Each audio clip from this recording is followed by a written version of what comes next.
Muy bien, muy buenas tardes, muy muy buenos días también. Les damos la más cordial bienvenida al seminario sobre la valoración del riesgo desde la psicología forense. Agradecemos su presencia y les invitamos a seguirnos en Instagram y Facebook para estar al tanto de los próximos seminarios. La docente que nos va a acompañar el día de hoy, más bien que estoy acompañando el día de hoy, es Alba Ruth. Ella es doctora en Ciencias Forenses del Instituto de Ciencias Jurídicas y Forenses, CEUNO Universidad, licenciada y maestra en Psicología por el Instituto Técnico de Sonora, diplomada en Psicología Cognitivo-Conductual, Trastornos Emocionales por la Universidad de Sonora, intervenciones tempranas en adicciones por la UNAM y la Secretaría de la Salud. Así que hecha la bienvenida y la presentación, es toda suya la sesión, estimada. Excelente, pues muchísimas gracias, Rodrigo. Bienvenidos a todos. Es un gusto enorme poder empezar esta charla y compartirles algo pues de información que puede ser bastante interesante. El día de hoy pues vamos a platicar de algo que prácticamente en mi trabajo de todos los días pues está como que, vamos a decir que casi a la moda, pero más bien que es súper indispensable. A lo largo de los siguientes 60 minutos aproximadamente, pues vamos a platicar acerca de las evaluaciones de riesgo en psicología, hablando pues desde la psicología forense y la intención pues es hablar de cómo aplicar el juicio clínico para la toma de decisiones informadas. Pues como mencionó Rodrigo, mi nombre es Alba Gastelum Rojo. Estoy acá, yo los saludo desde Sonora, desde Ciudad Obregón, que es, pues ya sabemos ahí los que somos de México, acá del norte, no se me nota, ¿verdad? Los norteños somos medio bruscos para hablar. Eh, Quiero compartirles que esto que estamos haciendo de las evaluaciones de riesgo forma parte de una forma de peritaje psicológico. Los psicólogos forenses actualmente nos estamos empoderando del sistema de justicia en el sentido de que cada vez se nos llama más a trabajar, a intervenir, a formar parte de decisiones fundamentadas, decisiones sustentadas. Quiero iniciar un poco en la charla hablándoles, haciendo una pregunta un poquito para reflexionar. A ver. em, Normalmente nosotros los psicólogos y las personas en general podemos, todos los días tomamos decisiones, pero a veces las decisiones que tomamos pueden cambiar o darle un giro rotundo a nuestra vida. Bueno, una pregunta fundamental aquí es, ¿qué tan preparados estamos nosotros los psicólogos para predecir el riesgo? Por ejemplo, riesgos asociados a ideación suicida, cuando nos llegan al consultorio clínico, cuando nos llegan acá a la consulta, a las personas, y podemos más o menos valorar qué tan posible es de que esta persona, pues digamos que se autolesione o tenga algún intento lesivo. ¿Qué tan preparados estamos para predecir el riesgo por violencia familiar en el caso de una denuncia o de un caso que nos llegue donde hay, pues a lo mejor una situación de violencia al interior de la familia, una situación de una separación complicada, de un divorcio contencioso? ¿Qué tanto podemos predecir también el riesgo en un adolescente o en una persona que está consumiendo sustancias o que pueda o no consumir sustancias? La que sigue, se asocia más bien a lo que casi estamos haciendo todos los días, que se refiere a unas personas o las personas que pueden estar imputadas en un proceso jurídico y que están solicitando una medida alterna a la prisión preventiva, o sea, una suspensión condicional del proceso o una medida alterna como que esté firmando, que esté viviendo su proceso en libertad. ¿Qué tan listos o preparados estamos para decir, sí, sí, sí, señor juez, este señor sí puede cumplir con las medidas? Sí, sí, señor juez, claro que no representa un riesgo o un peligro para las víctimas o para la sociedad. Bueno, ¿qué tan listos estamos también igual para predecir el riesgo cuando hablamos de un niño, por ejemplo, que está en medio de un conflicto parental, disputándose cuestiones de custodia o a veces hasta de patria potestad o de convivencias, etcétera. Bueno, en todas estas esferas, nuestra habilidad para predecir el riesgo es fundamental. Es mucho, muy importante, dado que eh, pues se nos piden opiniones técnicas, se nos pide que hablemos de qué elementos podemos encontrar. ¿Para qué? Para que el juez, por ejemplo, tome decisiones o para que de alguna manera haya cambios en la vida de las personas implicadas, con la opinión experta, sustentada y fundada de un psicólogo forense. Muy bien. ¿Qué sería la evaluación de riesgo? Cuando hablamos de evaluar el riesgo, pues sí, es una evaluación. Sí, implica la perspectiva clínica, sí, pero la evaluación va más allá de solo la aplicación de instrumentos o de solo una entrevista. Hay abogados que de repente acuden a mí y me dicen, es que para que vaya y entreviste a un imputado y me haga un documento, me está pidiendo el juez ahí una valoración. A ver, una entrevista, solo una entrevista, definitivamente no. Hay quienes van más lejos y dicen, para que me dé una carta donde diga, no. Fíjense bien, la evaluación de riesgo es un proceso sistemático orientado a identificar la probabilidad de ocurrencia de eventos adversos futuros. Eh, es un proceso, tiene sistema, tiene estructura y pues la idea es identificar precisamente probabilidades de que ocurra algo, ¿sí? Una situación, una conducta o un evento que pudiera ser adverso. La probabilidad o el riesgo puede valorarse, por ejemplo, en la violencia interpersonal. Hay instrumentos, ahorita vamos a platicar de cuáles instrumentos, pero hay instrumentos muy específicos que nos van a ayudar a valorar qué tan probable es que una persona cometa actos violentos, ¿sí? Para otras personas o hacia sí mismo. La probabilidad de violencia familiar, cuando estamos hablando de una situación legal que implica que uno de los cónyuges denunció al otro o algún miembro de la familia denuncia a otro por actos violentos, por actos de violencia, por conductas violentas o violencia física, psicológica, patrimonial, etcétera.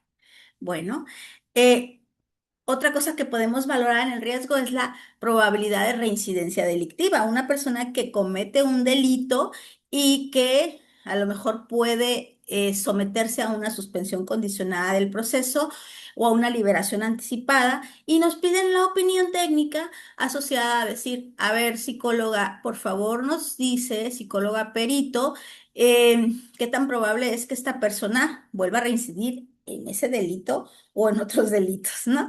Generalmente lo asociamos al delito previo, ¿no? No a otros. Sin embargo, es posible predecir en cierta medida la reincidencia delictiva. El riesgo suicida, pues ya lo sabemos, indudablemente es los que somos psicólogos clínicos, tenemos un ojo clínico y tratamos de cuando una persona, niño, niña, adolescente, o adulto acude a nuestra consulta de primera vez, valoramos y una de las perspectivas que valoramos es ver, a ver, qué tanto en riesgo de autolesiones se encuentra esta persona, sobre todo si identificamos ciertas conductas o ciertos patrones o ciertos antecedentes de la persona. La probabilidad de negligencia infantil, por negligencia entendemos una especie de maltrato o abuso en el cual el niño no recibe las atenciones que debiera recibir, es decir, alimentación, cuidado, atención a la salud, etcétera.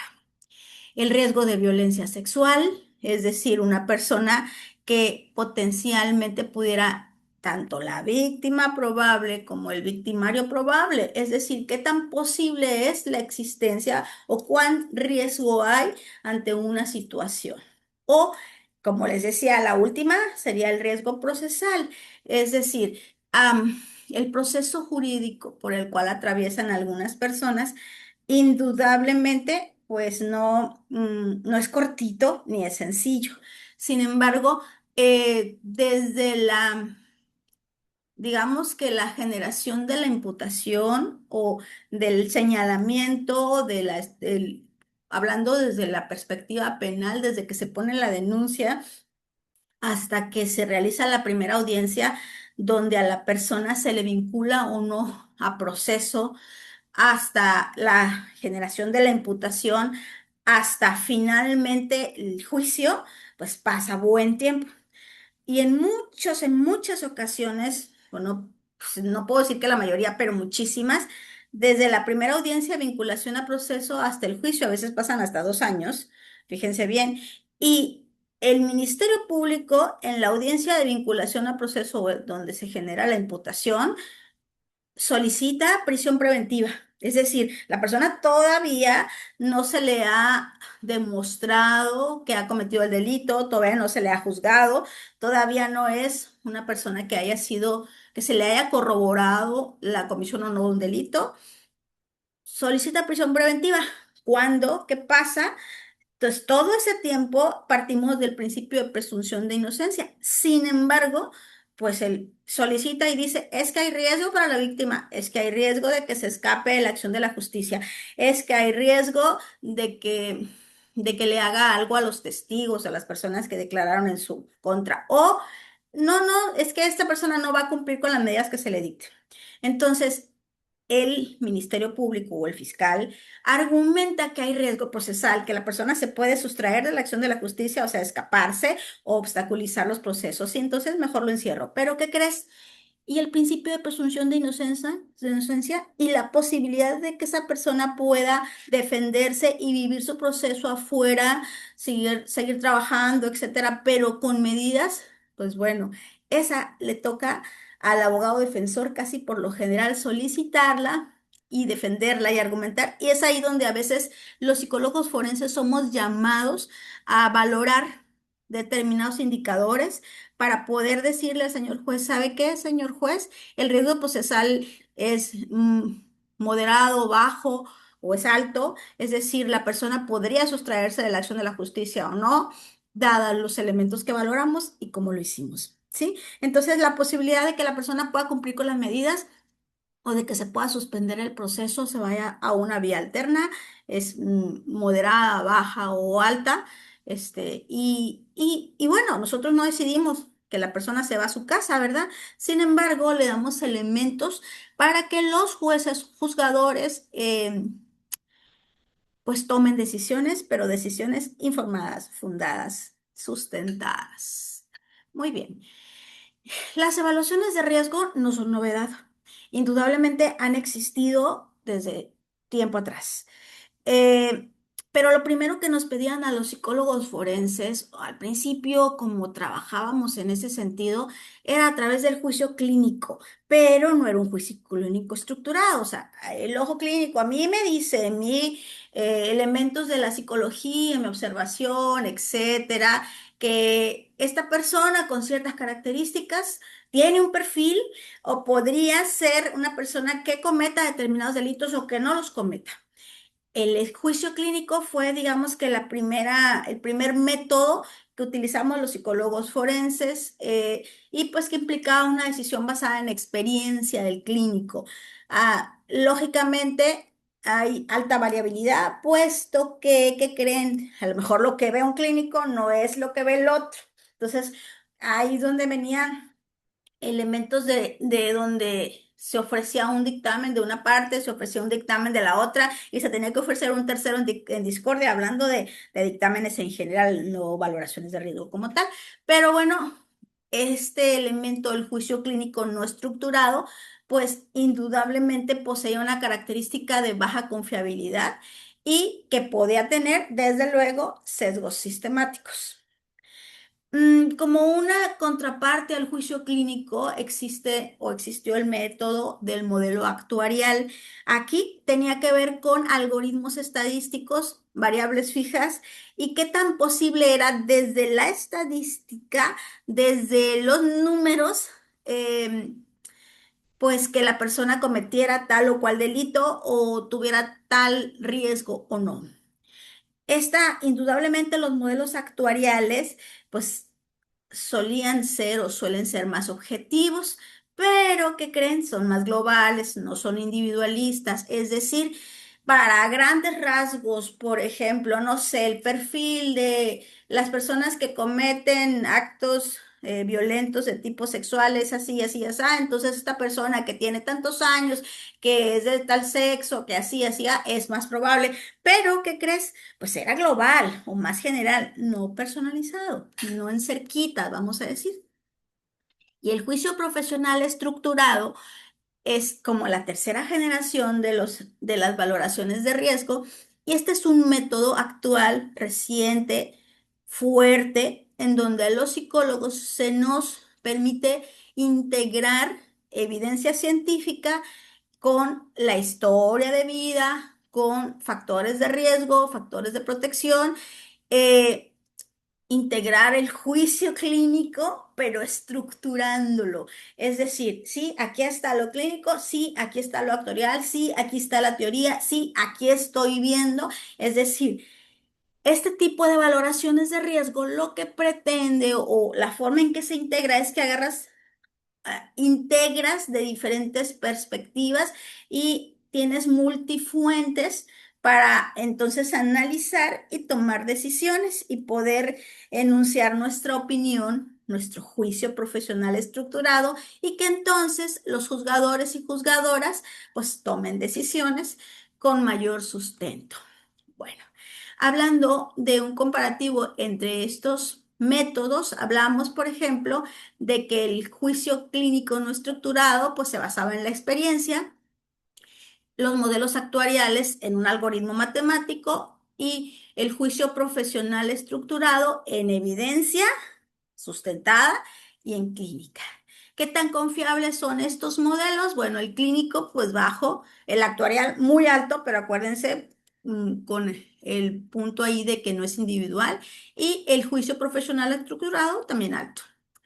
Respecto a la individualidad, el juicio clínico no estructurado es súper individual, o sea, es decir, analiza a la persona directamente, pues es más clínico, pues. Pero el juicio profesional estructurado también lo es. El actuarial ya sabemos que no. ¿Qué tan transparente es o qué tanto es replicable entre personas o entre jueces?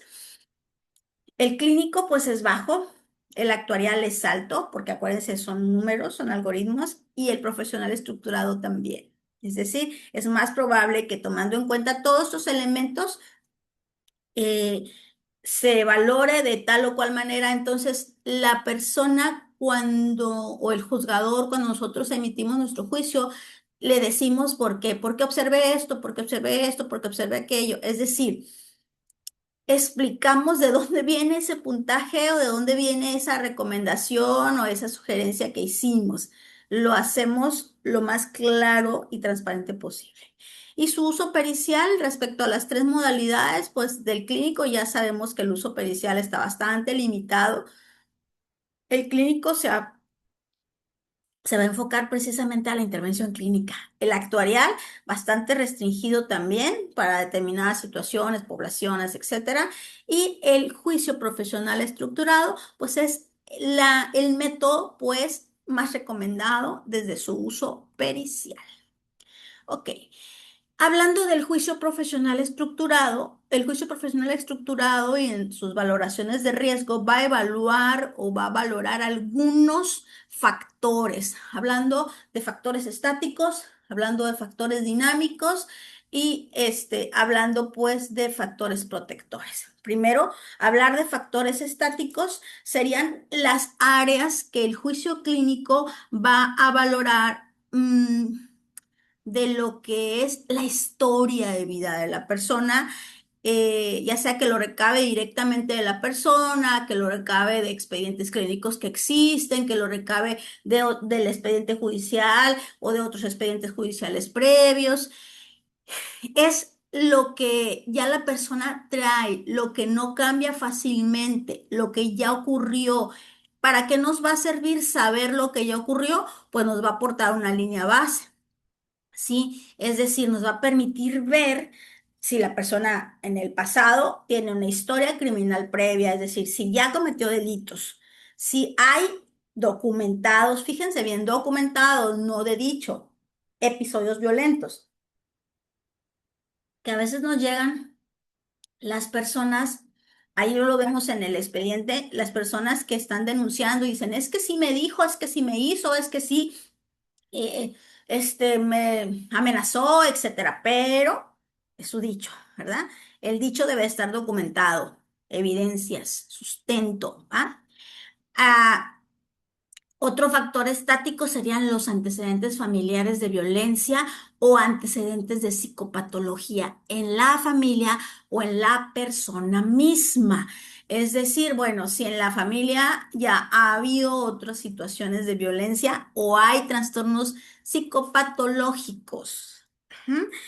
La historia personal de abuso o victimización temprana. Si la persona vivió abuso o fue víctima de alguna situación delictiva o algún tipo de violencias en el pasado, cuando era niño, cuando era adolescente.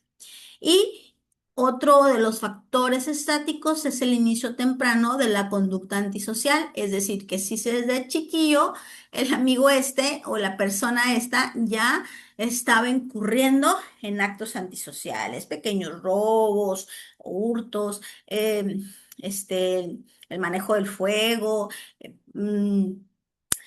las conductas, pues así como negativistas, etcétera. Todo esto, estos factores estáticos, los vamos a explorar mediante, pues prácticamente nos convertimos en investigadores de la vida de la persona. Podemos, como les decía, irnos a buscar si existen expedientes clínicos, irnos a buscar si existen expedientes judiciales, hablar con familiares. Sobre la historia de vida de la persona, con amigos, de donde podamos recabar el pasado o lo más documentado que exista del pasado. Y esto sería la valoración de los factores estáticos, es decir, esta persona en el pasado hizo esto, esto, esto y esto, le pasó esto, esto y esto. Bien. Luego vendrían los factores dinámicos. Estos factores son aquellos que pueden cambiar si hacemos algún tipo de intervención terapéutica o alguna intervención con la persona. Lo menciona aquí en el texto como palancas clínicas y judiciales del cambio, es decir, si estas son cosas que si las muevo, la persona puede cambiar. Como cuáles serían factores dinámicos, la impulsividad y la desregulación emocional. Ajá, o sea, ¿puede la persona dejar de ser impulsiva? Sí. ¿Puede la persona regular sus emociones? Sí.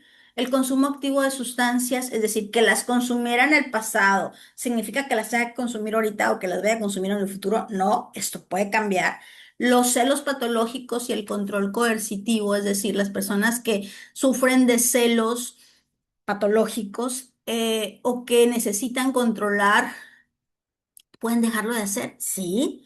Las distorsiones cognitivas y la negación del problema, eso es algo que exploramos también y que puede cambiar, desde luego, ¿sí? Puedo cambiar mi forma de pensar sobre la violencia de género o sobre la violencia sexual o sobre la violencia familiar. ¿Puedo cambiar mi perspectiva? Sí. ¿Puedo dejar de negar el problema y aceptarlo? Sí. Bueno, el estrés agudo, las crisis de vida o las rupturas son cosas que clínicamente o judicialmente pudieran cambiarse. Las valoramos su presencia aquí y ahora. Puede ser que las hayamos valorado que estaban en el pasado, pero aquí y ahora están presentes o no. Es decir, si están presentes, ¿qué sugerencias podemos dar para que éstas cambien? ¿O qué tan posible es que ahorita puedan influir en las conductas de las personas? Y bueno, y los factores protectores, ¿qué serían? Serían lo que reduce la probabilidad de daño. En las personas hay que valorar con qué cuenta, cuáles serían como sus recursos. Eh, Porque acuérdense que nosotros no vamos a valorar el peligro. De hecho, el concepto de peligrosidad criminal es violatorio de derechos humanos, por lo tanto se dejó de usar. Ahora, por eso precisamente no nos piden que evaluemos qué tan peligrosa es la persona, sino qué posibilidades hay de que exista riesgo para las víctimas, para las personas que declaran, para la sustracción de la justicia, para la comisión de ciertos actos, etcétera. Porque entonces evaluamos la posibilidad del cambio. Si la persona tiene herramientas para contenerse o para actuar de otra manera. Aquí, estos factores protectores serían red de apoyo familiar y comunitaria, adhesión a un tratamiento psicológico o psiquiátrico, un empleo estable y un arraigo. Estos son factores bien, bien importantes, que sí tenemos siempre que valorarlos o tratar de discriminar si existen o no. La capacidad introspectiva y el reconocimiento del problema y los vínculos significativos disponibles. Cuando hacemos una valoración de riesgo para el caso de medidas en libertad, nosotros tenemos que valorar si existe una red de apoyo, ¿sí? Familiar y comunitaria. O sea, ¿quién va a apoyar a esta persona? ¿Quién lo va a emplear? ¿Dónde va a vivir? ¿Con quién cuenta? ¿Sí? ¿Para qué? Pues simplemente para eh, determinar o dictaminar si la persona tiene arraigo comunitario, es decir, si no se va a escapar de la acción de la justicia. Adhesión al tratamiento farmacológico, perdón, psiquiátrico o psicológico. Si la persona, por ejemplo, requiere de tratamiento o si estamos nosotros en la posibilidad de sugerirlo para generar cambios, ¿qué tanto se va a apegar al mismo según la estructura de persona y todo lo que posee o no posee? Si posee un empleo estable, es decir, si es una persona que ha trabajado en el Instituto Mexicano del Seguro Social por 20 años, eh, y está viviendo un proceso, de violencia familiar y está solicitando medidas en libertad. ¿Ustedes creen que esta persona va a escaparse de la acción de la justicia si tiene un empleo que dentro de 5 años le puede dar la jubilación? ¿Usted cree que lo va a abandonar para irse a escapar? Bueno, la posibilidad pues es baja, ¿no? Ok, capacidad en introspectiva y reconocimiento del problema. ¿Qué tan posible es que la persona se analice, piense, acceda a la terapia, tome decisiones menos impulsivas, etcétera? Y bueno, los vínculos significativos se referiría a que si tiene madre, padre, hijos, hermanos, familia, amigos que pueden representar, otra vez regresamos a la palabrita, el arraigo. ¿Sí? Entonces, todos estos son llamados factores protectores, tenemos que explorarlos. Si es una persona que no los tiene, ¿qué tanto lo mantiene en, en la comunidad? ¿Y qué tanto es posible que entonces, pues, se escape de la acción de la justicia? Ajá, porque, bueno, pues igual no tiene forma de localizarse o no es localizable o la posibilidad de que se vaya, por ejemplo, al extranjero o así, que pudiera existir, ¿no? Bueno, ok. Fíjense bien. Entonces, considerando esos factores estáticos, dinámicos y protectores, nosotros, cuando se nos pide valorar una situación a una persona, depende de lo que se nos permita o se nos pida valorar, pues vamos a hacer el tipo de instrumentos que vamos a utilizar. Aquí voy a mencionar algunos de los que utilizamos, pero utilizamos a veces más, de hecho, más instrumentos que estos. Para valorar una cosa que se llama violencia en general o la comisión de actos violentos, tenemos un instrumento bastante interesante que se llama HCR 20 en su versión 3, que es el instrumento para valorar el riesgo de violencia o de actos violentos en general. Tiene, como el nombre lo dice, 20 factores entre estáticos, dinámicos y protectores que se ven, que se revisan. Se revisa un histórico, se revisa, o sea, factores de la historia pasada, se revisa un clínico, un área clínica, que son los factores presentes, lo que encontramos en este momento, y se revisa la posibilidad del manejo futuro o predictor del futuro a través de ciertos factores que también se valoran. Entonces, estos 20 están aquí divididos en estas tres áreas. Este instrumento es bastante interesante porque es el instrumento que más se utiliza a nivel internacional para valoración de riesgo. Y sí, como ya vimos hace un rato, está basado en el juicio profesional estructurado.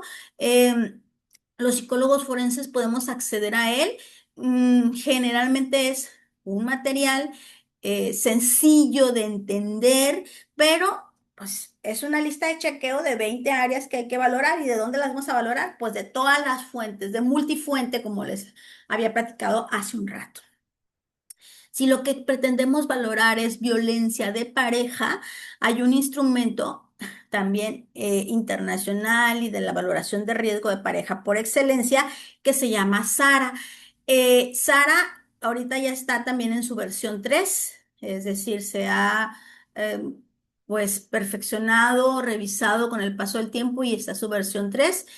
En el SARA versión 3, pues también validamos la escalada de la violencia, la probabilidad de existencia de amenazas, el control coercitivo, pero valoramos elementos de la persona que probablemente ha cometido los actos de violencia y elementos de la persona probable víctima también, ¿sí? Como si la probable víctima entonces tuviera factores protectores o no.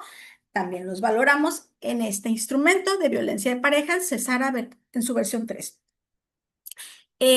Esto se aplica, por ejemplo, es particularmente aplicable en asuntos que llevan a la persona a una prisión preventiva porque hubo un conflicto familiar hacia su pareja y pues desgraciadamente se le vinculó a proceso a la persona y en lo que investigan si existe mm, responsabilidad penal, pues la persona está privada de su libertad en los cerezos, ¿no?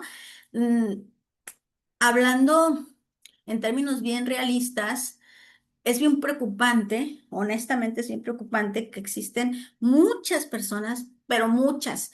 Me voy a los cerezos y a lo mejor me encuentro con, a lo mejor estoy exagerando, pero un 60% de personas que están en el cerezo en prisión preventiva por violencia familiar, por violencia hacia la pareja. Entonces, todavía no han sido juzgados y a veces pues los casos están muy inverosímiles y bueno, y hay que valorar qué tan posible es que esa persona pueda estar afuera trabajando, manteniendo hijos, porque a veces pasa esto, ¿no? Pues imagínate, entra esta persona, pilar de casa, digamos, económicamente y está en el centro de readaptación. eh, y pues ya no está ganando dinero, los hijos, la familia, etcétera, pues se está privando de ese recurso. A veces hay que valorar esa parte, ¿no? Es fundamental. ¿Ok? Entonces, utilizamos este tipo de instrumentos como el SARA para valorar por multifuentes y recabar esta información que nos permite la toma de decisiones. Aquí, hablando de riesgo suicida, pues está ese instrumento, pero hay muchos, ustedes deben de conocer más. Entre ellos, por ejemplo, el MMPI también tiene subescala de la cuestión suicida. El PAI también la tiene. Los instrumentos de beca son más sencillitos, mucho, mucho más sencillitos. Existe uno de ideación e intencionalidad suicida y la perspectiva clínica, acuérdate.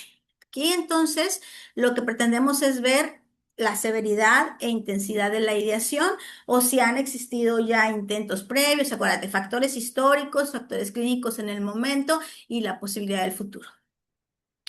La perspectiva o la personalidad clínica, fíjense, aquí es un tema complicado, porque que tengas una personalidad no significa que vayas a cometer el delito, ¿verdad? Es decir, hay personas que tienen una personalidad de índole antisocial, indudablemente, y no significa por eso que sean personas que son delincuentes.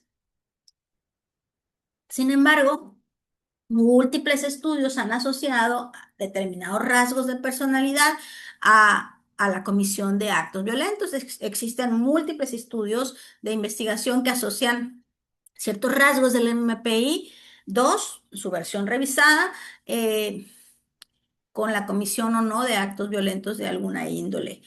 Y aquí tenemos el MMPI 2RF, que es la versión para uso forense, eso quiere decir las siglas RF.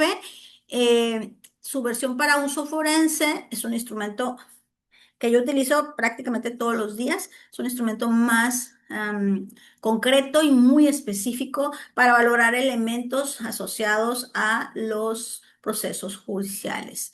Aquí, por ejemplo, en estos instrumentos van a servir de fuente para valorar impulsividad, hostilidad, desregulación, dificultades en el estado de ánimo, que pudieran ser patológicas. Acuérdense aquí que pudieran afectar o que pudieran estar asociados, que pudieran ser factores asociados a la comisión de actos violentos o a la posibilidad de que exista riesgo de algún tipo.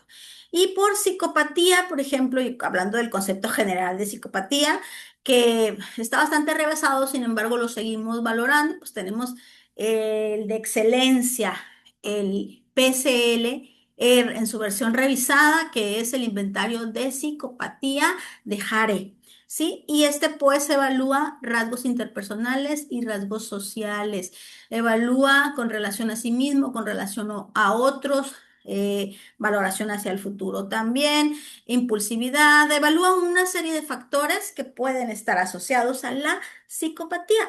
Estos son algunos instrumentos, igual hay más, como les decía, yo utilizo instrumentos para ver la impulsividad, utilizo instrumentos para valorar eh, lo que es el comportamiento explosivo, el comportamiento violento, evalúo en general elementos de adaptación o de inadaptación social, etcétera. ¿Sí? Bueno, hablando de las valoraciones de riesgo, pues como yo les decía hace un rato, me llegan constantemente solicitudes, ya sea de abogados defensores, ya sea de asesores jurídicos de las víctimas, ya sea directamente de los juzgados, del juzgado oral penal o así, para que valoremos y hagamos un dictamen de valoración o de evaluación de riesgo desde la psicología forense. Hablando de un método llamado casuística que nos sirve mucho para explicar cosas, pues les voy a hablar de aquí lo que siga de tres casos. Uno que va a hablar de violencia familiar, otro que va a hablar de medidas en libertad y un último que va a hablar de el riesgo en un caso de custodia infantil. ¿Ok? Eh, Vamos a hablar de estos asuntos en las siguientes diapositivas, pero bueno, estos son como los tres que consideré que eran como idóneos o de lo que constantemente nos están pidiendo. Para eso quiero hacer un poquito de reflexión.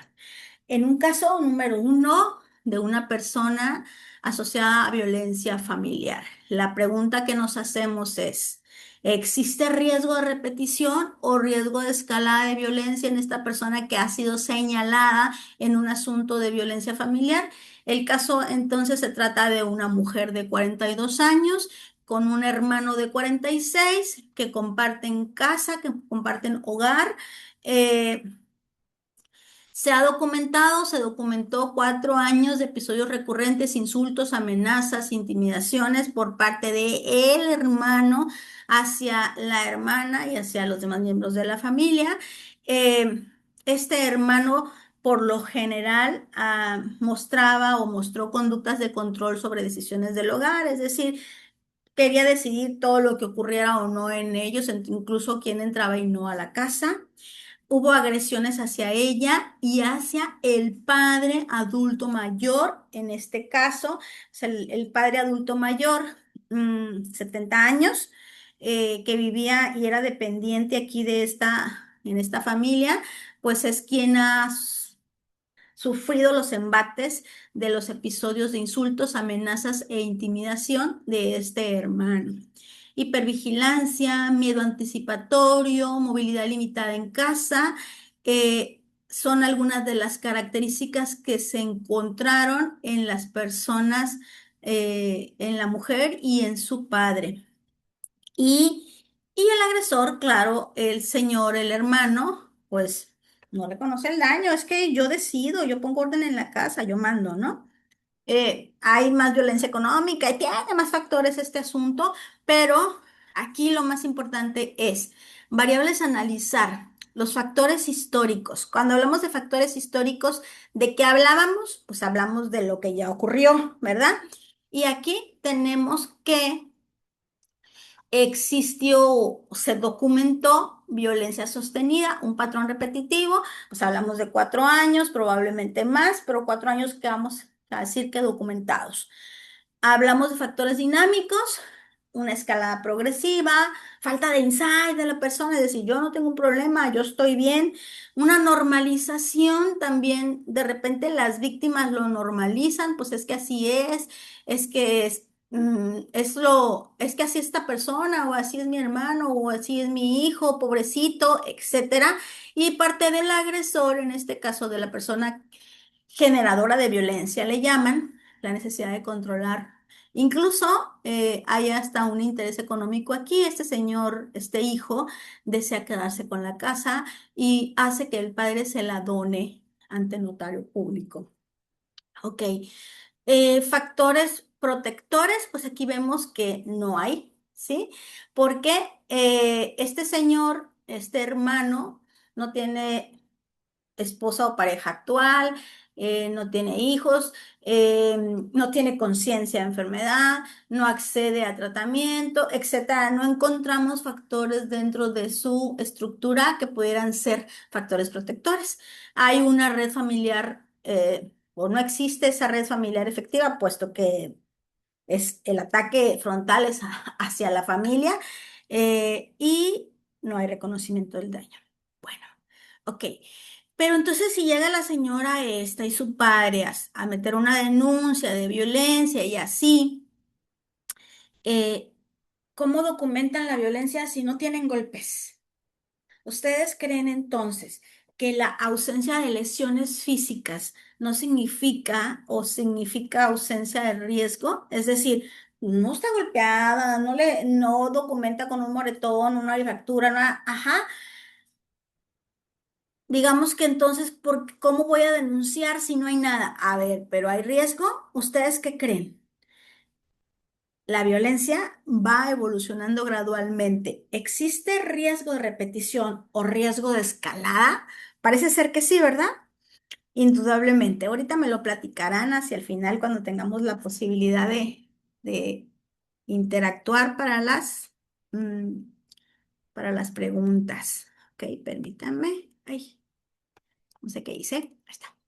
Muy bien. Entonces, vamos a ver el caso número 2. Más que no quiere, dice que ya no quiere. Ahí está. Hablando del llamado riesgo procesal, lo que ya les explicaba, la posibilidad de que la persona cumpla con medidas o se escape de la acción de la justicia. El caso es un varón de 33 años, sin antecedentes violentos ni delictivos del pasado, y solicita un cambio de medida cautelar.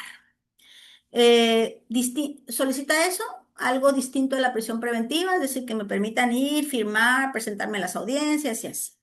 Este señor presenta un empleo estable desde hace 7 años, vive con su mamá y con su hermano, no hay antecedentes penales ni historia de violencia interpersonal. Hay un adecuado control conductual, no hay psicopatología severa, sí hay ahí como que detallitos de ansiedad y eso, pero no hay psicopatología severa según las pruebas psicológicas aplicadas. Y la persona que acusa, el fiscal, sostiene peligrosidad por la naturaleza del delito, ¿sí? Sin embargo, pues ya vieron que como factores protectores va a tener qué cosa. Arraigo comunitario, sí, vamos, investigamos dónde vive, desde cuándo vive ahí, si los familiares los vecinos lo conocen, qué hablan los familiares de él. ¿Tiene un empleo estable? Sí, se solicita a su empleador que nos dé una constancia de trabajo, recibos de nómina o así. ¿Hay una red familiar? Pues sí, ahí está la madre y el hermano que viven con él. Y hay en general una historia de adaptación, es decir, muestra comportamiento adaptativo al entorno. Hay factores dinámicos. La persona presenta autocontrol según nuestras mediciones o la valoración de las mismas. Hay, en general, en el proceso, en el tiempo que está ahí en el cerezo, presenta calma o adhesión al proceso, adhesión a las normas, incluso participa de actos ahí de ir a capacitaciones, de entrar a grupos y así, lo cual lo hace constar mediante constancias y eso. ¿Ok? Un elemento crítico que hay que diferenciar aquí es que se le está acusando de un delito que aparentemente es de gravedad, Sí, ajá, pero este se contrapone contra el perfil que encontramos de la persona. A ver, entonces, fíjense bien, aquí la pregunta o el punto de aprendizaje sería que te acusan de un delito o estar imputado por un delito. Ajá, ¿equivale a riesgo conductual futuro? Ah, fíjate bien, todavía no han determinado si eres culpable o no. Te acusaron de un delito, homicidio, intento de feminicidio, robo con violencia, lesiones de más de 15 días en sanar, no sé, entre otros delitos, ¿no? O delitos de índole sexual. Pero aún no te han demostrado que eres culpable. Acuérdense del principio de presunción de inocencia. Entonces, está bien, esta persona no se niega a la acción de la justicia. Dice, señor juez, yo estoy dispuesto a acatar las medidas que se me dicten. Señor juez, yo estoy listo para que si me dicen vienes a firmar cada semana, yo voy a firmar cada semana, yo voy a mantener mi trabajo, voy a, no sé, estar libre de consumos de sustancias, etcétera. Las medidas que se le hayan dictado en los artículos 95 y 155, creo, algo así. Eh, que te hayan imputado un delito significa que eres un delincuente. Que te hayan vinculado a un proceso significa que ya representes riesgo. Se tiene que valorar la evidencia, no el prejuicio. Ojo, a veces la solicitud de valoración es que el delito es, mm, a ver, un delito que nos ha impactado mucho, por ejemplo, sería lesiones que tardan más de 15 días en sanar con brutalidad extrema. ¿Qué significó eso? En un caso particular significó que la persona tuvo una riña con otra y que le arrancó la quijada, o sea, le zafó la quijada en la riña. La persona lógicamente no murió porque se le atendió, etcétera, pero pues debió haber sido bastante impactante. Es un delito bastante impactante, pero lo que pretendemos, fíjate bien, no es valorar, sí, sí, la gravedad del delito, pero no nos corresponde a nosotros. No, a lo que nos corresponde a nosotros es valorar todos estos factores, si tiene factores protectores, factores dinámicos, factores de riesgo, si hay elementos a poner atención ahí y al final hacer una valoración global y ver qué tan posible es que esta persona pueda o represente o tenga riesgo procesal. ¿Ok? Bueno, el caso número 3 habla de un menor, un niño de 5 años con el trastorno del espectro del autismo documentado, y los padres están disputándose la custodia. Entonces, a ver, aquí lo que tenemos que valorar es, a ver, este chiquito está en riesgo, ¿dónde está? O está en riesgo si se le favorece que el otro padre también tenga la custodia, que haya custodia compartida o que cambie la custodia o el depósito temporal del menor, etcétera. Niño con TEA confirmado, actualmente reside con el padre. La madre solicita convivencia amplia, refiere mejora en cuidados. Se documentaron algunas cosas en la mamá. La madre con consumo problemático reciente, cambios de domicilio, baja adherencia a los programas o tratamientos, es decir, estaba consumiendo la señora cristal, ¿ok? O metanfetamina, no sé si le llamen de esa manera también en otras partes. Em, Episodios previos de desorganización en la adaptación del niño. De hecho, la madre se le retira al niño de su custodia precisamente por eso, por el consumo y porque se le demuestra que que no le da la atención o los cuidados que el niño requiere de la forma en que lo requiere. Y bueno, ahí el padre tiene rutinas más estructuradas, eh, seguimiento médico, escolarización estable, una red de apoyo con la mamá y que las hermanas y así. Entonces, incluso con la pareja actual. Eh, las variables que tenemos que analizar aquí serían, primero, los factores de riesgo que podrían existir en el entorno en el caso de que a la madre se le permitiera una convivencia amplia fuera del entorno controlado. inestabilidad ambiental, consumo de sustancias, falta de predictividad, alteración de rutinas. Ojo, recordemos que las personas en el espectro del autismo o con TEA necesitan ambientes estructurados y predecibles, necesitan eso y si no se los damos, pues estamos favoreciendo crisis, ¿verdad? Factores protectores que tenemos aquí, en el caso del padre, parece ser que en la madre aún no. Apego seguro, ambiente estable, continuidad terapéutica, es decir, se les sigue dando o se le está dando intervenciones y consistencia parental, es decir, el padre está ahí. Ajá.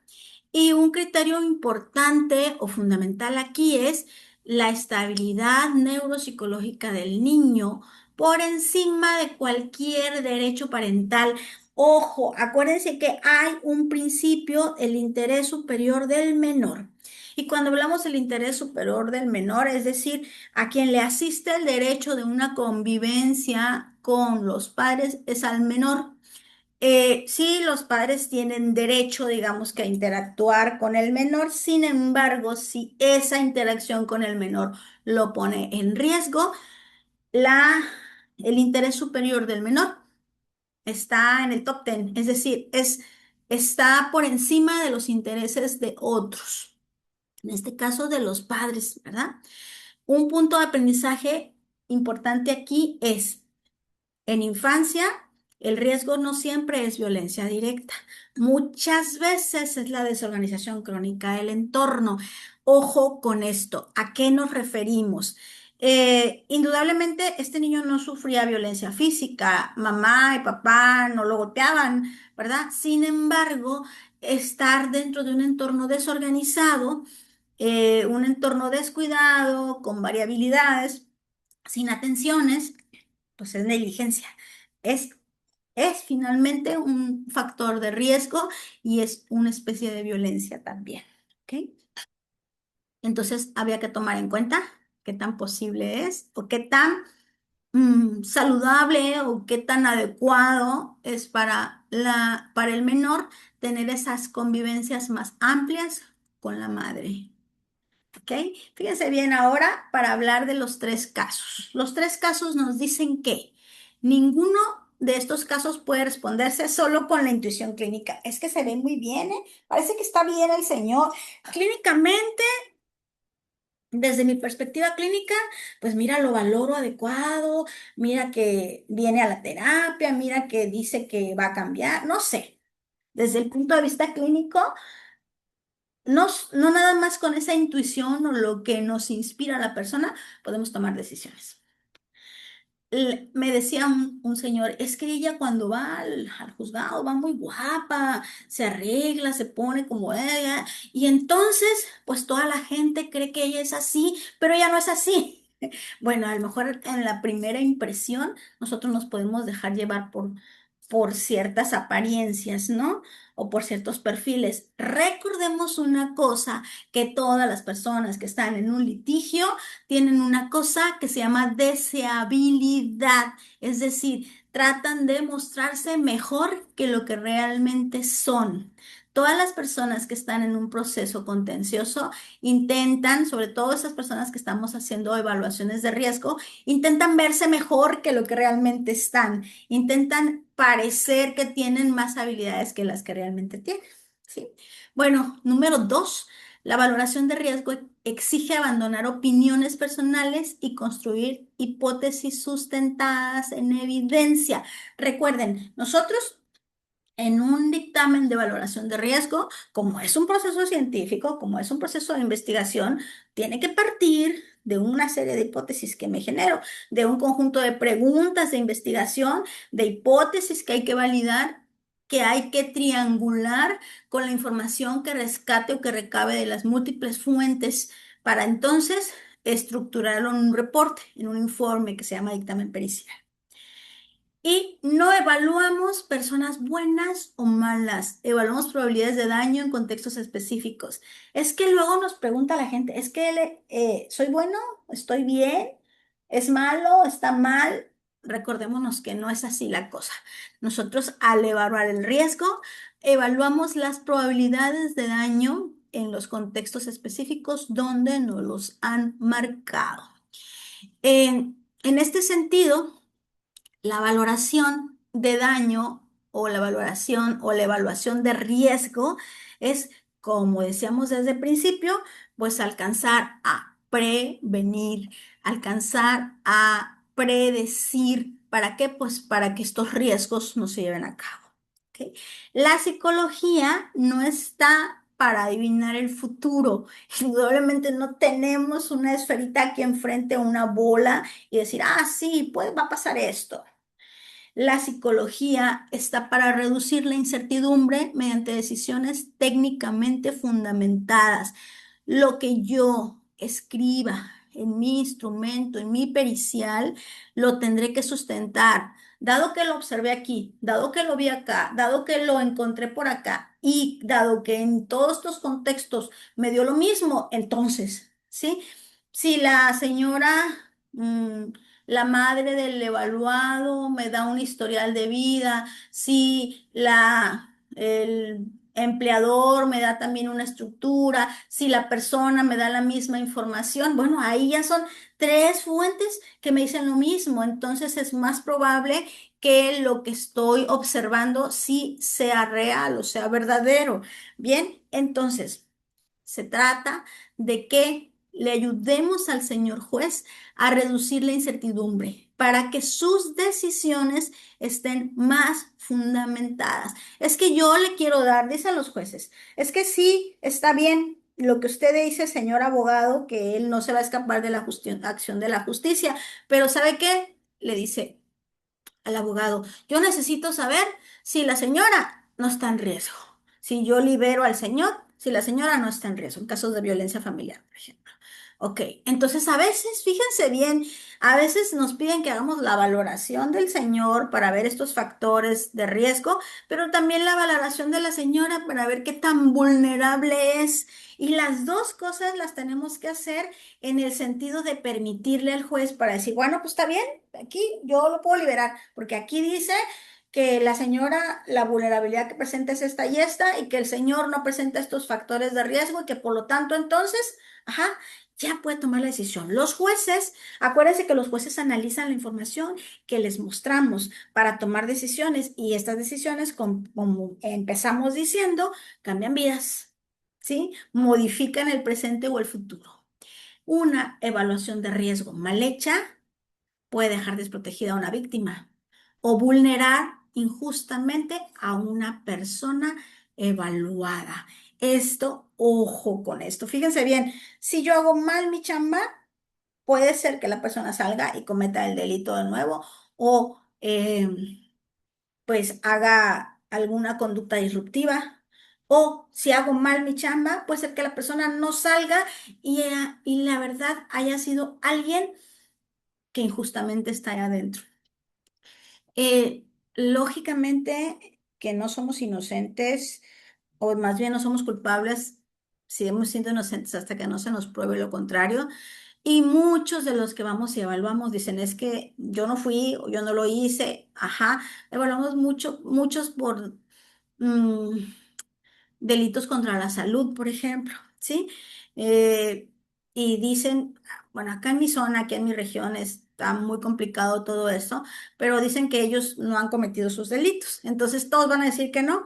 Bueno, el elemento es, no es si lo cometiste o no lo cometiste, aunque sí es un factor que valoramos, pero nosotros no determinamos la culpabilidad o la inocencia de la persona. Nosotros valoramos de todos estos factores que acabamos de ver cómo están presentes o ausentes y qué posibilidades hay de que puedas, si sales, cumplir con lo que se te dicte. La valoración de riesgo es para eso. Ojo, porque si a mí me ponen en la audiencia y me dicen, ¿usted puede decir, psicóloga, si él es culpable o inocente? Entonces yo le voy a decir, no, eso está fuera de mi área de pertinencia o de mi expertise, la única persona que puede emitir un juicio es el señor juez o es su señoría el juez. Entonces yo no puedo emitir un juicio de culpabilidad o de inocencia, no puedo decir qué tan probable es de que lo haya cometido, puedo decir si tiene factores de riesgo asociados a la comisión de ese tipo de delitos o no los tiene.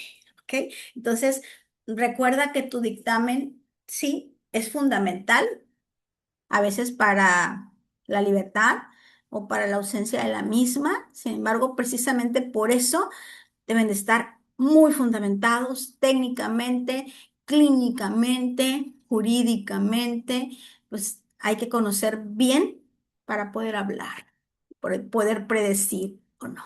¿Ok? Muy bien. Creo que son 10. Bueno, para mí son 10,6, para ustedes son, no sé, otros horarios. Rodrigo, no sé si estoy en tiempo, hasta aquí podemos empezar con nuestra ronda de preguntas. Coménteme. Claro, claro que sí, claro que sí. Podemos pasar a las consultas, las dudas. Si se quedaron con alguna de estas, pueden levantar la mano o hacerla en el chat también como ustedes quieran. Aquí tengo una primera mano levantada. Ahí le estoy habilitando el micrófono. Hola, buenos días en mi caso. Hola. Buen día. Primero decir que es muy interesante el seminario y ahorita soy recién egresada de psicología. Bueno, voy para el año y la verdad se me hizo muy interesante el tema y se agradece que comparta sus vivencias. Y mi pregunta en sí es, no entendí mucho el modelo actuarial en referencia como yo nomás oí como que algoritmos o porcentajes, no entendí mucho al respecto sobre el modelo actuarial,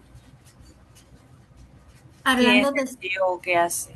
Ajá, nosotros los psicólogos no utilizamos esta perspectiva, puesto que es una perspectiva más estadística matemática. Sin embargo, por ejemplo, cuando desde desde la perspectiva de un instrumento clínico, por ejemplo, un instrumento clínico va a utilizar el concepto de normalidad, por ejemplo.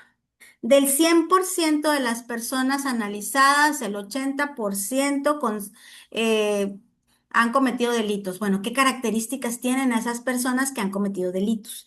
Entonces, las personas que han cometido delitos de tipo sexual son así, así, así, así, porque la estadística o el sustento nos dijo eso. Entonces, si yo tengo estas características, es probable que yo cometa el delito. Entonces, los modelos actuariales se basan en este tipo de análisis o información matemática estadística. Entonces, bueno. Si yo soy varón entre 18 y 40 años, soltero, etcétera, entonces tengo un perfil de persona que puede cometer un delito. Entonces, puede ser que haya cometido el delito, pero están globales. ¿Por qué? Porque no ven a la persona, ven lo que en general dicen de las personas que cometen ese tipo de delitos. ¿Sí? ¿Sí me expliqué, más o menos? Leilani. Bueno, creo que ya le quitaron la voz por acá por el chat. Margarita, ahí te habilito el micrófono también, que también tiene su mano levantada. Leyani dice, sí entendí, dice. Ok, gracias. Muy bien. Escuchamos a Margarita. Yo tengo dos preguntas. Una, hablaste mucho de casos de violencia intrafamiliar y demás. ¿Qué sucede en otro tipo de casos de finalmente violencia o para los que puedan pedir peritaje, no sé, eh, delitos contra la salud, eh, fraudes y cosas por el estilo? Ahí cambiaría también el tipo de batería, la visión y también otra pregunta donde nosotros a lo mejor nos llegue a influir, ¿qué tanto nos pega, nos influye el que sea un caso, ya sea muy sonado, como tantos que hemos escuchado ya en redes, que son buenas, pero también nos aturden y nos llenan de información? Y dos, que pudiera ser una persona pública, ¿no? Porque al final de cuentas eso pues llega a influirnos de alguna manera, ¿no? Ok, bueno, a ver si no me perdí, Margarita. ¿Qué pasa en casos donde no es necesariamente violencia familiar, sino que pueden ser delitos contra la salud o violencia en general o violencia sexual? Para violencia en general existe un instrumento, ya les mencioné ahí, que se llama HCR 20. Habla de violencia en general, de 20 factores asociados a la comisión de actos violentos en general. Pero, por ejemplo, para hablar de delitos contra la salud, en delitos contra la salud hablamos de, por ejemplo, un cierto perfil asociado a la psicopatía o no.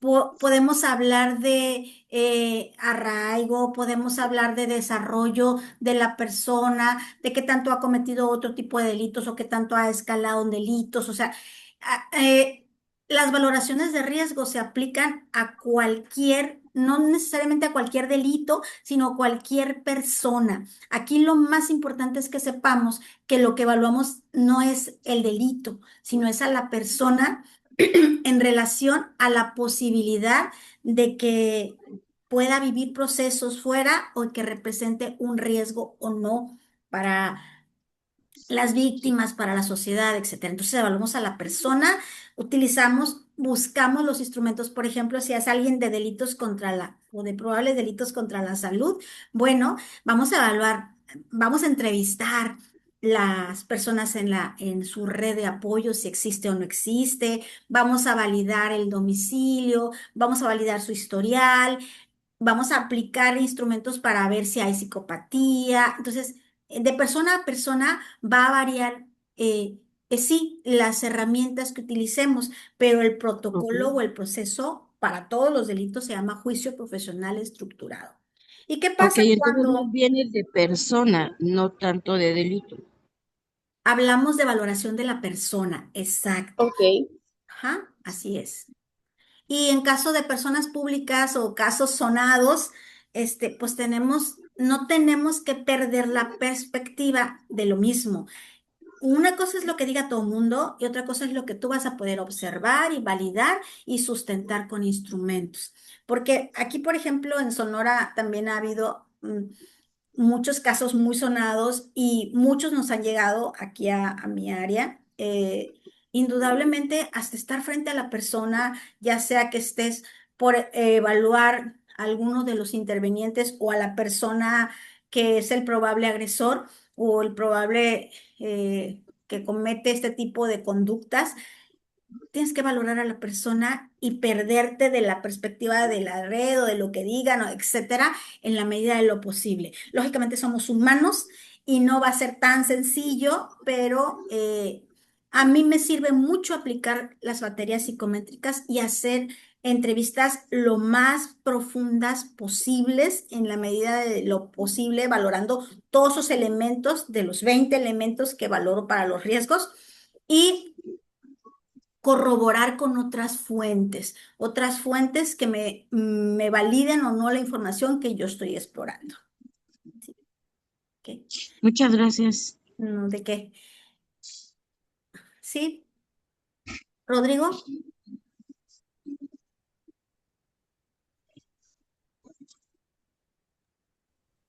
¿Podemos responder una pregunta más o cómo estamos con el tiempo, Rodrigo? Coméntame.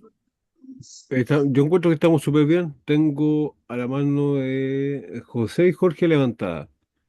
Si a usted le parece, respondemos a dos. Sí, claro. Muy bien. Ya, José. Gracias. Buenos días, doctora. Agradecerle por la precisión en sus planteamientos. Saludos también desde Veracruz, México. Eh, una pregunta en particular con respecto al caso que nos presentó de la evaluación de riesgo de la madre con problemas por consumo de sustancia. ¿Qué instrumentos recomendaría usted para la evaluación? Gracias. Para valorar a la madre con consumo de sustancia. Miren, cuando hablamos de casos de custodia o de convivencias o de compartir información relacionada pues con el encargarse de un menor, hay un instrumento por excelencia que nos ayuda a ver habilidades parentales, se llama Cuida, ¿sí? El Cuida es el cuestionario de cuidadores, tutores, mediadores, personas que se hacen cargo de otra persona. Y entonces valida ciertos elementos que son necesarios para un cuidado afectivo, para un cuidado responsable y, se me olvidó el otro factor, los grandes factores, cuidado afectivo y cuidado responsable. eh, y pues valora situaciones de riesgo. En este caso valoraría también con quizás un MPI 2RF para ver ciertos factores de impulsividad, de conducta antisocial, etcétera. Tendría que ver la situación del consumo. Aquí la única manera de validar la situación de consumo, desde luego, es antidoping, porque yo puedo aplicar instrumentos psicológicos para valorar la dependencia, ¿sí? Tenemos, por ejemplo, un ASIS que nos permite valorar la dependencia a alguna sustancia, que es muy sencillo, hay otros, ¿no? Pero la única manera de saber, ¿me estoy drogando o no me estoy drogando? Es el antidoping. Y eso pues no tiene vuelta de hoja. Puede ser de 6 factores, de 12 factores, puede ser en sangre, en orina, en cabello, etcétera. Buenas entrevistas, hacer entrevista muy profunda, valorar a lo mejor la impulsividad y valorar el comportamiento agresivo a través de instrumentos como el Stasi. También podría ser. Ujú. Ok. ¿He respondido, José?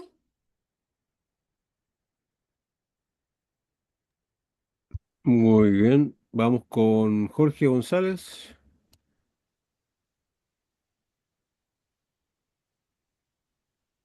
Ahí lo escuchamos. Buenos días. Este, disculpe, solamente excelente ponencia. Quisiera saber qué instituciones recomienda para formarse como psicólogo forense o jurídico. ¿Qué instituciones recomiendo? Bueno, tomar nuestro curso que vamos a dar, que es el ABC del peritaje, puede ser una buena manera de empezar a hacer camino. En mi caso en particular, yo me he formado con la práctica, con el trabajo de todos los días. Sin embargo, yo fui certificada por el Colegio de Peritos del Norte. El Colegio de Peritos del Norte tiene la forma en que valides o acredites tu, tu historial, tu desempeño, o sea, te hacen una valoración y dan capacitaciones constantes. Hay más áreas que forman. Yo estudié un doctorado en ciencias forenses. Universidades que ofrezcan esto también nos ayudan. Ahorita a la mano no sé si Adipa tenga, Rodrigo, más cursos en el área, pero al menos este que viene de nosotros, del ABC del peritaje, se los prometo bueno.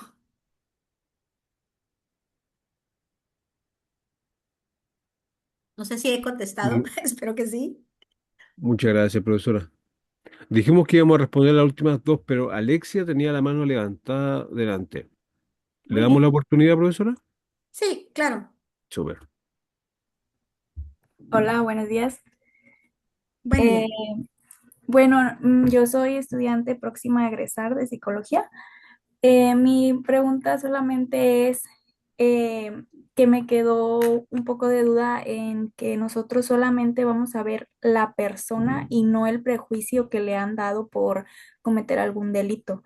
Entonces nosotros vamos a dejar de fuera todos esos prejuicios y aún así, aunque haya cometido un delito pues de gravedad, tenemos que descartar si hay riesgo o no, y aunque haya un delito muy grave, eh, si no hay riesgos, pues eso mismo es lo que nosotros vamos a decir. ¿Estoy en lo correcto? Recordemos, Alexia, que las valoraciones de riesgo ocurren o las hacemos cuando la persona está apenas vinculada a proceso o se le ha generado la imputación, pero no se le ha juzgado. No se ha dicho si él realmente cometió el delito o no, y nosotros no lo vamos a determinar. Nosotros no vamos a decir si lo hizo o no lo hizo. Bien, nosotros vamos a valorar todos sus elementos para decirle al señor juez si él, bajo su responsabilidad, le otorga medidas en libertad.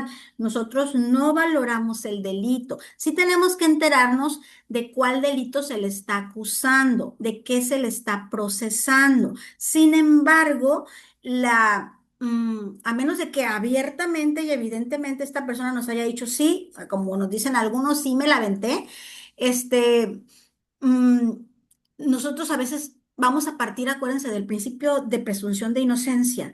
Si la persona nos dice sí me la aventé, pues sí, sí lo cometió. Sin embargo, nosotros no vamos a determinar si lo cometió o no lo cometió, sino qué tan posible es que cumpla con medidas afuera. El juez es el que se las otorga.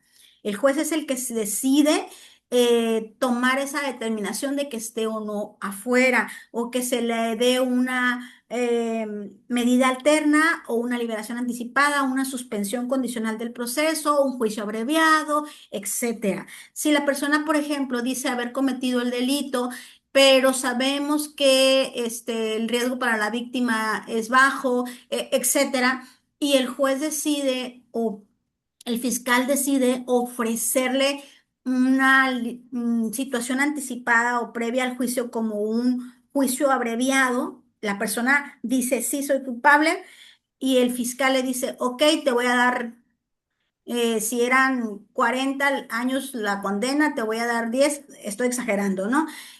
Ofrecen una salida alterna o un juicio abreviado.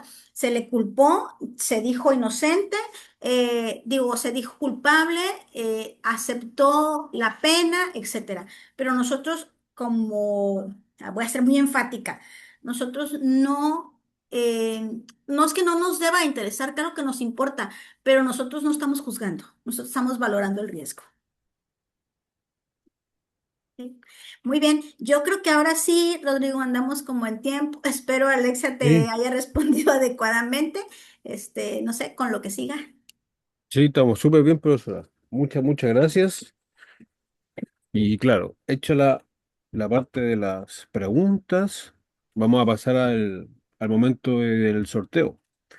Vamos a sortear el curso que habíamos mencionado al inicio. Profesora, el seminario, como bien les decía, va a estar en nuestro canal de YouTube y el video llega hasta acá. ¿Le parece si lo cerramos con una invitación suya, un mensaje final que quiera dar? Por favor. La psicología forense es una disciplina muy hermosa que puede eh, proporcionar elementos para que los y las juzgadoras tomen determinaciones más justas. Estudiarla requiere de profesionales comprometidos en hacer un trabajo ético y sustentado. Los invito a que se sigan formando. Muchas gracias.